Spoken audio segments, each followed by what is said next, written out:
Hi everyone, मैं Vishnudeo Tiwari, centre director आकाश institute Nashik centre. आज मैं आप लोगों के साथ अपने दो जेम्स नासिक के उनके साथ मैं इंटरेक्ट कर रहा हूँ। इस बार 2020 में हमारे यहाँ से पार्थ कदम, जिसके 705 नंबर है 720 में, और ऑल इंडिया रैंक 45 है। तो मैं ढेर सारे इनको बधाई दे रहा हूँ, कॉन्ग्रेचुलेट्स पार्थ। और इनके साथ ही एक और अचीवमेंट्स की अगर मैं सिमिलरिटी या सिमेट्री जोड़ूं तो पार्थ की महाराष्ट्र की सेकंड और थर्ड रैंक टाई है, यानी बराबर नंबर पे। महाराष्ट्र की भी पार्थ की थर्ड रैंक है। और हमारे ठीक बगल में सार्थक है। सार्थक को लगभग सभी लोग परिचित होंगे। पिछले साल 2019 में नासिक से महाराष्ट्र की फर्स्ट रैंक पहली बार आई थी और सार्थक उसके विटनेस थे। सार्थक की महाराष्ट्र की फर्स्ट रैंक थी। ऑल इंडिया 6th रैंक सार्थक अभी मौलाना आजाद, जो प्रेस्टिजियस दिल्ली का टॉप मोस्ट मेडिकल कॉलेज है, मौलाना आजाद मेडिकल कॉलेज में सार्थक पढ़ाई कर रहे हैं। क्योंकि बात नासिक की है और नासिक की 2019 के टॉपर सार्थक भट्ट थे और 2020 में नासिक के टॉपर पार्थ कदम है। हम इन लोगों से कुछ जनरल, कुछ बेसिक थीम और कुछ सक्सेस और कुछ एक्सपीरियंस इनसे जानना चाहेंगे। सबसे पहले very very congratulations to Parth for your achievements. Thank you sir. अब मैं ये जानना चाहता हूँ कि ठीक है, आपने 2 साल जो आकाश नासिक में आपकी जर्नी रही, आपके क्या एक्सपीरियंस रहे और क्या कमिटमेंट था कि नहीं हमें करना है, या कौन सी ऐसी चीज है एक जनरल वे में? पहले तो हम ये आपके एक्सपीरियंस जानेंगे, फिर थोड़ा सा स्टडी को लेकर और पेपर को लेकर डिस्कस करेंगे। तो आपके अपने एक्सपीरियंस बताएं नासिक में, आकाश नासिक के बारे में, या क्या चीज को ऐसी चीज रही जो हमेशा याद रहे, मेमोरेबल कोई पॉइंट्स याद रहे आपको, तो बताएं। Okay sir. तो मैंने आकाश तो 11th में ज्वाइन किया, मतलब मेरा 2 ईयर क्लासरूम प्रोग्राम था।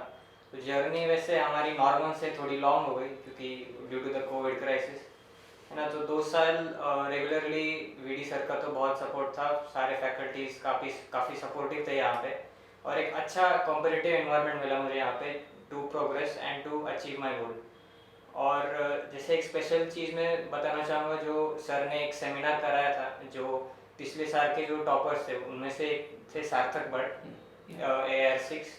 तो उनके साथ सर ने बहुत अच्छा इंटरेक्शन कराया, हमें बहुत ज़्यादा मोटिवेशन मिला उससे, और हमसे एक कमिटमेंट लिया था कि हम हमारा बेस्ट देंगे। तो वो चीज़ मुझे हमेशा याद रहेगी, और that is one of the most important factors that enabled me to achieve my goal. और ये 2 साल की जर्नी तो हो गई, मतलब हमारे लिए टर्निंग पॉइंट जो था, वो जो एक्सटेंशन हुआ हमारा 5-6 महीने का, that was the most crucial phase. उसमें भी आकाश वाज ऑलवेज विद अस, मतलब रेगुलर जो टेस्ट अरेंज किए सर ने, सर मतलब हर महीने हमसे जूम मीटिंग पे मिलते थे, हमें गाइड करते थे, मोटिवेटेड रखते थे। और सर ने उसी समय अक्षर कौशिक और सार्थक भट्ट के साथ भी एक इंटरेक्शन सेशन अरेंज किया था, उससे भी हमें बहुत ज़्यादा बेनिफिट। मुझे अच्छे से याद है, मैं ऐड ऑन करना चाहूँगा। बेसिकली अप्रैल का महीना था और पूरे देश में लॉकडाउन लगा था। तो मैं इन बच्चों को एक इनर स्पिरिट जागे कि नहीं हम अच्छा कर सकते हैं और अभी हमारे पास वक्त है। मैंने अक्षर, जो कि ऑल इंडिया 3rd रैंक 2019 में, और सार्थक all India 6th rank, UP topper और ये महाराष्ट्र टॉपर, दोनों हमारे बहुत प्यारे बच्चे रहे। इन दोनों के साथ मैंने यहाँ के जितने भी बच्चे 12th के थे जिनको एग्जाम देना था नीट 2020, उनके साथ एक सेशन कराया था और रियली काफी एक्साइटिंग था और एनर्जेटिक था कि उन बच्चों ने अपील किया कि देखो, जो हमें वक्त मिला है ना, इस वक्त को हमको यूटिलाइज करना है। कोविड की सिचुएशन में हम कुछ नहीं कर सकते, लेकिन इस टाइम को यूटिलाइज करेंगे, हम ज्यादा से ज्यादा पेपर सॉल्व करेंगे। और मैं फील भी कर रहा हूँ कि आखिरी का जो महीना था, आखिरी 2-3 महीने में पार्थ प्रॉपर इन्वॉल्व होके पूरा पेपर देना और डिस्कशन करना और सारी चीजों को इन्वॉल्व होना, तो उसका बहुत अच्छा बेनिफिट मिला। तो ये रियली बहुत एक बहुत फ्रूटफुल वो सेशन था, जो हम लोग को अचीव करने को फिर आसानी हुई इस तरीके से करके।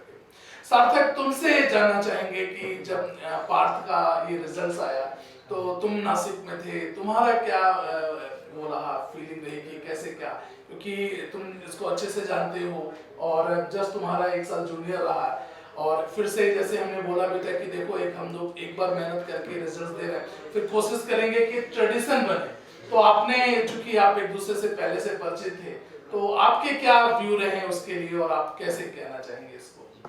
तो जैसे पिछले बार भी मेरा वाला जो सेमिनार हुआ था, तो उस टाइम भी मैंने स्टेज पर आकर यही बोला था कि मेरे लिए बहुत खुशी की बात ये होगी कि अगले साल मैं नीचे बैठ के तालियां बजाऊं आपके लिए और आप स्टेज पर खड़े होके आप एक अच्छा अचीवमेंट करो और जो एक माइलस्टोन सेट हुआ है उसको आगे बढ़ाओ। और जैसे records are made to be broken, तो आप हर साल मतलब अपने परफॉर्मेंस को बेटर करते रहो और इसी तरह आकाश नासिक का नाम और नासिक का नाम पूरे महाराष्ट्र में, इंडिया में रोशन करते रहो पूरी तरह से। तो रिजल्ट का जो दिन था, तो पहले शायद 12 अक्टूबर को शायद से रिजल्ट आने वाला था। तो उस दिन भी मैं ऐसे जल्दी उठ गया था सुबह के, एक्साइटेड था कि मतलब है रिजल्ट है आज नीट का। तो फिर पता चला कि चलो डिले हो गया और 16 हाँ 16 को, फिर 16 को भी मैं मतलब एकदम से दिमाग में ये थी कि मतलब चलो आज रिजल्ट आने वाला है, चलो देखते हैं, मतलब है पहचान के काफी बच्चे हैं तो इनका रिजल्ट आने वाला। तो एक्साइटमेंट था पहले से ही। तो मैं खुद बहुत मतलब सुबह से लेकर रात तक वो रिजल्ट वाली साइट ओपन कर रहा था कि चलो देखते हैं रिजल्ट आया है कि नहीं आया, फिर पता करेंगे। तो वीडी सर को भी मैंने मैसेज किया हुआ था, मेरे सारे जो टीचर्स थे, आदित्य तिवारी सर, ललन सर, इन सब से भी मतलब मैं कांटेक्ट में था कि सर आप बताना जरूर कि जब रिजल्ट आ जाए तो इन लोग की क्या रैंक आई है, पार्थ की क्या रैंक आई है, राज सुराना की क्या रैंक आई है। तो एकदम से मुझे इसमें मैं काफी इन्वॉल्व था कि हालांकि इस बार मेरा रिजल्ट नहीं था, तब भी मेरी एक्साइटमेंट बिल्कुल उस टाइम से कम नहीं थी जब मेरा खुद का रिजल्ट था। जितना मैं एक्साइटेड तब था उतना ही एक्साइटेड मैं आपके रिजल्ट के लिए भी था। बहुत बढ़िया। एक जनरल क्वेश्चन मैं आप लोगों से जानना चाहता हूँ, जो नीट एस्पिरेंट्स है नटसेल में, कि हमारी स्ट्रेटेजी पढ़ाई को लेकर क्या होना चाहिए। आपने 2019 में नीट का पेपर दिया उस समय, और आपने जस्ट अभी रिसेंटली 2020 में दिया, तो दोनों के पेपर एनालिसिस में ठीक है, ये तो जनरल चीजें आ गई कि इस बार का पेपर कंपैरेटिवली आसान था, लेकिन पिछले बार और इस बार में नटसेल में हमें क्या कहना चाहिए? पहले पार्थ आप बताओ, पेपर की एनालिसिस और क्या स्ट्रेटेजी होनी चाहिए। शॉर्ट में कहे तो फिर जैसे अगर सब्जेक्ट वाइज हम उठाएं तो फिर बायो इस बार तो 100% एनसीईआरटी से था, 90 के 90 क्वेश्चंस एनसीईआरटी से ही थे। तो फिर अगर आपने एनसीईआरटी अच्छे से पढ़ी है, बहुत बार पढ़ी है, तो you can do it, you can crack 360 on 360। Chemistry में अगर हम देखें, केमिस्ट्री में 3 सेक्शन होते हैं, फिजिकल, इनऑर्गेनिक, ऑर्गेनिक।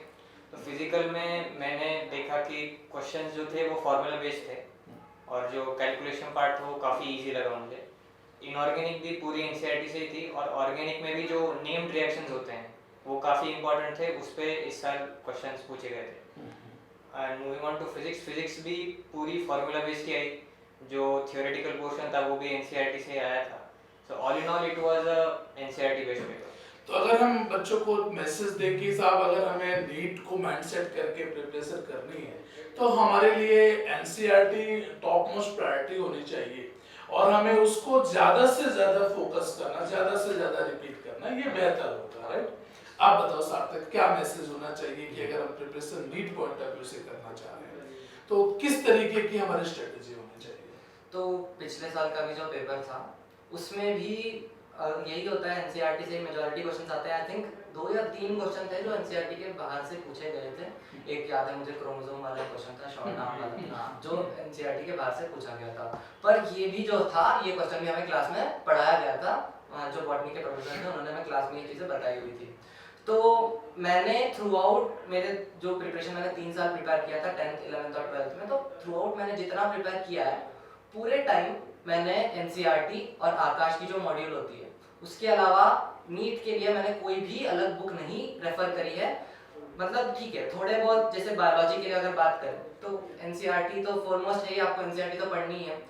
अगर आपको लग रहा है कुछ टॉपिक आपको थोड़ा सा डिफिशिएंट लग रहा है, जैसे कि ह्यूमन फिजियोलॉजी जो टॉपिक होती है उसमें थोड़ा सा लगता है कि कम दिया हुआ है, तो उसके लिए मैंने थोड़ा एक्सप्लोर करने के लिए आकाश की पैकेज पढ़ी थी।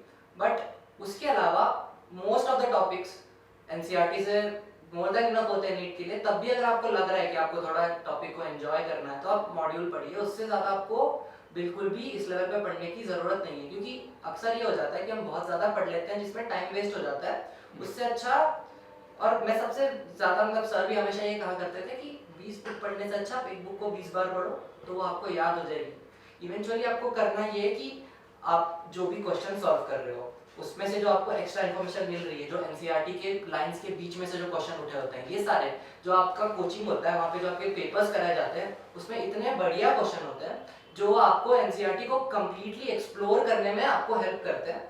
और इसके अलावा आप अगर यहाँ के सारे जहाँ के मॉड्यूल के भी जो पीछे के जो क्वेश्चंस होते हैं जो आकाश के पैकेज में दिए जाते हैं और जो यहाँ पे कोचिंग में कराए जाते हैं, जितने भी टेस्ट होते हैं, वीकली टेस्ट होते हैं, मंथली टेस्ट होते हैं, ऑल इंडिया टेस्ट सीरीज होती है, ये सारे अगर आप अटेम्प्ट कर लोगे तो जब आप नीट का पेपर देने जाओगे तो जब पेपर आप अटेम्प्ट कर रहे होगे तो आपको एक भी क्वेश्चन नया नहीं लगेगा, आपको लगेगा कि इस टाइप के क्वेश्चन मैंने करे हुए हैं, तो इस कॉन्फिडेंस के साथ आप पेपर को अटेम्प्ट कर सकते हैं। केमिस्ट्री की बात करें तो फिजिकल मेरे हिसाब से कंसेप्चुअल होती है, तो उसमें कोचिंग का थोड़ा सा ज़्यादा रोल होता है कि आप अच्छे से समझ लें उसको एक बार टॉपिक को, उसके बाद में उसे ज़्यादा रिवाइज करने की आपको ज़रूरत नहीं पड़ती। एक बार अगर क्लियर हो गया तो आप उसे एक लॉन्ग टर्म मेमोरी में वो रह जाता है आपके। इनऑर्गेनिक केमिस्ट्री एक ऐसा सब्जेक्ट है जो आपको रिवाइज करना पड़ेगा, अल्टरनेटिव नहीं है, जल्दी भूल जाओगे, 20 बार 25 बार आपको एनसीईआरटी पढ़नी ही पड़ेगी, अल्टरनेटिव नहीं है उसके लिए कोई। ऑर्गेनिक केमिस्ट्री भी जहाँ तक मैं नीट के लेवल की बात करूँ तो बहुत आसान क्वेश्चन आते हैं। पिछले साल तो एम्स भी था हमारा पेपर, तो एम्स की प्रिपरेशन के वक्त हमने थोड़ा सा एक्सटेंसिव पढ़ा था ऑर्गेनिक को, तो इसलिए मैंने एक ओपी टंडन ऑथर की बुक पढ़ी हुई थी, पर नीट के लिए नॉट नेसेसरी। उसके अलावा फिजिक्स की बात करें तो फिजिक्स अक्सर एक ऐसा सब्जेक्ट है जिसमें हम बहुत भटक जाते हैं, क्योंकि हम लोग जैसे क्लास में भी पढ़ाया जाता है अपना, तो थोड़ा हाई लेवल फिजिक्स हमें पढ़ाया जाता है। तो नीट की फिजिक्स होती है इतनी आसान होती है कि मतलब आप अगर अपने क्लास में ध्यान से सुने भी होंगे तो आप उसके बाद बिना रिवाइज करे जाकर फिजिक्स का पेपर इतने कंफर्टेबली अटेम्प्ट कर सकते हो नीट का, क्योंकि आपको कोई दिक्कत ही नहीं आएगी। अगर आप मेरे हिसाब से आपको नीट के लिए फिजिक्स की एनसीईआरटी बहुत ज़्यादा रेफर नहीं करनी चाहिए, क्योंकि फिजिक्स की एनसीईआरटी थोड़ी ज़्यादा एक्सटेंसिव हो जाती है। एम्स के लिए उसका काम था लेकिन नीट के लिए ज़्यादा काम नहीं है उसका, तो आप जो कोचिंग के पैकेज है उसे पढ़ें एक बार, और इनकेस आपको पढ़ना है और थोड़ा सा तो एचसीवी आप पढ़िए, ज़्यादा सॉल्व मत कीजिए। एचसीवी की जो थियरी होती है बहुत बढ़िया दी जाती है, और उसके अलावा आप मेनली मॉड्यूल के क्वेश्चन सॉल्व कीजिए, क्लासरूम के क्वेश्चंस को वापस रिवाइज करिए, और जो टेस्ट होते हैं उस पर फोकस करिए। अगर मैं कंक्लूड करूं तो हम ये कह सकते हैं कि हमें ज़्यादातर थ्योरेटिकल कोर्सेज के लिए एनसीईआरटी पे फोकस करना है, और सबसे बड़ी चीज़ हमें ज़्यादा से ज़्यादा क्वेश्चन प्रैक्टिस करनी है। पेपर भी हमें बहुत सारे देने हैं, उसी से कॉन्फिडेंस आता है, हम अपनी गलतियों से रेक्टिफाई करें, सीखें। तो मुझे एक लास्ट क्वेश्चन अगर मैं पूछूं, जो हमारा 3 घंटे का पेपर है, जनरली हमने और भी बच्चों से देखा, हमने अक्षर से भी बात की, तो 3 घंटे का पेपर वो 2 घंटे में करने की आदत रहती थी।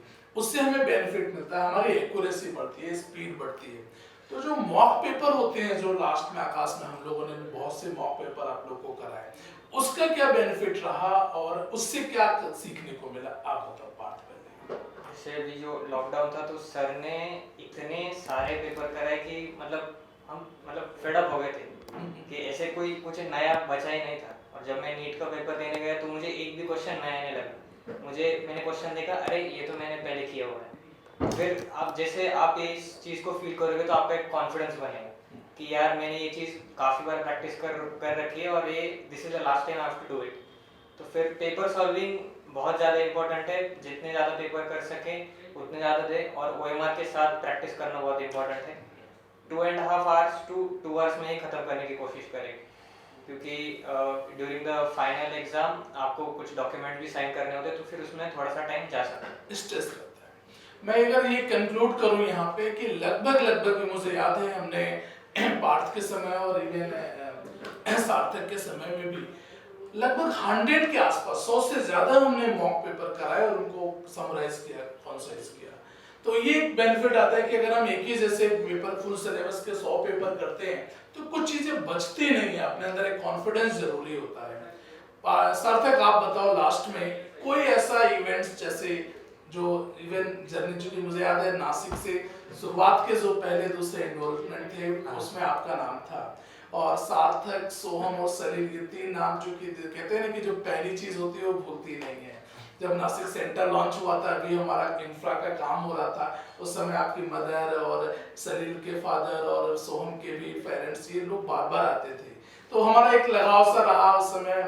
पेरेंट्स ने क्यूरियोसिटी थी कि साहब नासिक में तो पहली बार आकाश आया है और क्या रिजल्ट्स और कैसे क्या है। तो हमने उस समय भी बोला था कि आप जितना बड़े से बड़ा बच्चा सोच सकते हैं वो सोचिए, फिर तो हम उस पर एफर्ट करेंगे। और उस समय किसी को नहीं पता था कि ईश्वर दो साल बाद जो रिजल्ट देगा वो अपने आप में सच में एक ऐसा इतिहास बना देगा कि हम जब कभी याद भी करते हैं, या पिछले साल का जो रोड शो हुआ था, अभी ऐसे ऐसी ऐसी मेमोरेबल चीजें हैं कि लाइफ में जब भी मुझे लगता है कि नहीं ये नासिक का जो डोल था और ये एक्साइटमेंट लेवल था, वो जो चीजें थी, वो अपने आप में इनके पेरेंट्स और सभी लोग थे, वो खुल के हम लोगों ने जबरदस्त एंजॉय किया था।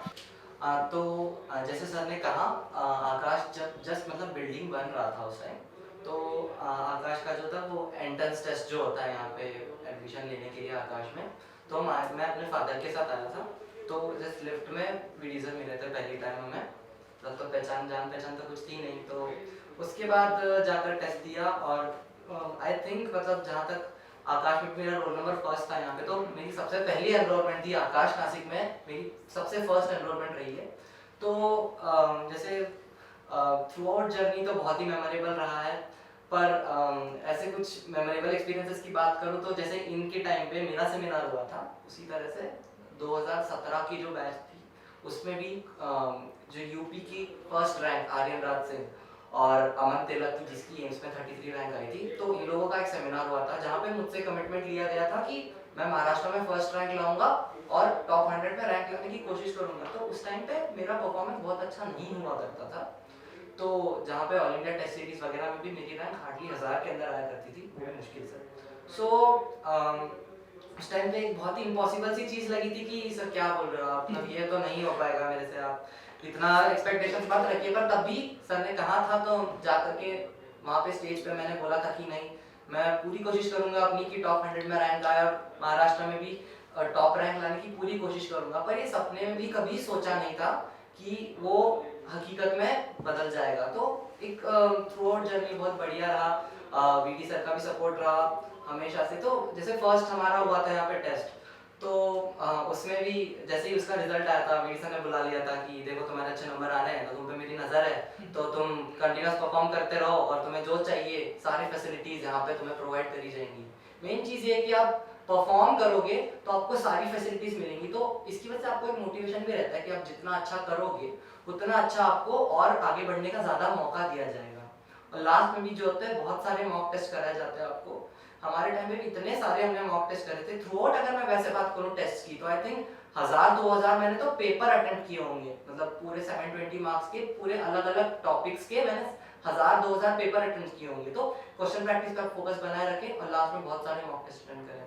और नीट का जहाँ तक लेवल होता है बहुत ज़्यादा नहीं होता, तो कंफर्टेबली बहुत अच्छा रैंक और अपना ड्रीम कॉलेज काफ़ी आसानी से अचीव कर सकते हैं। अगर मैं लास्ट में कंक्लूड करूं, जो सबसे बेहतरीन पॉइंट है कि कुछ भी अचीव करने के लिए सबसे पहले जितना बड़ा से बड़ा हम सोच सकते हैं सोचें, उसके बाद से फिर ये माइंड है ना उसकी तरफ एक्शन करेगा, और फिर जब हम प्लान करेंगे स्ट्रेटजी बनाएंगे, तो मुझे लगता है ऐसी कोई चीज़ जो हमने एक बार सोची हो हम अचीव न करें, ऐसा नहीं होने वाला।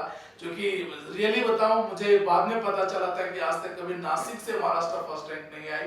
मैंने सार्थक से बोला था कि भाई तुम तीनों को लाना ही लाना है, सार्थक, सोहम और सलील, और ऐसे ही पार्थ को बोला कि देखो भाई ये हुआ है तो तुमको भी इससे 2-3 से नीचे नहीं आना। लकली या ईश्वर की अगर हम बोले due to grace of God, ये सारी अचीवमेंट्स इस बार फिर से नासिक के लिए है। तो ये जितने भी अचीवमेंट्स हैं, मैं एक बार लास्ट में फिर से सभी को मेरी तरफ से ढेर सारी शुभकामनाएं। और पार्थ आपके लिए एम्स दिल्ली, आपके जो सीनियर हैं सोहम, इवन अक्षत, ये सभी आपके लिए ईगरली वेट कर रहे हैं। बहुत सारे आपके लिए बेस्ट विशेस हैं। और वहाँ पे ऑलरेडी दिल्ली में सार्थक आपके साथ है, तो सार्थक के साथ भी चूंकि इसका जो रूममेट्स भी वो all India first rank Narendra Khandelwal है, सार्थक वहाँ पे बहुत पॉपुलर है। सार्थक का एक बहुत अच्छा अचीवमेंट है, सार्थक की हॉबी बहुत अच्छी, बहुत अच्छा गाना गाता है। तो ये सारी चीजें हैं और ये पॉइंट्स हैं। तो लास्ट में एक बार फिर से मैं नासिक की तरफ से और आकाश इंस्टीट्यूट नासिक की तरफ से आप सभी को ढेर सारी शुभकामनाएं देता हूँ। Thank you very much.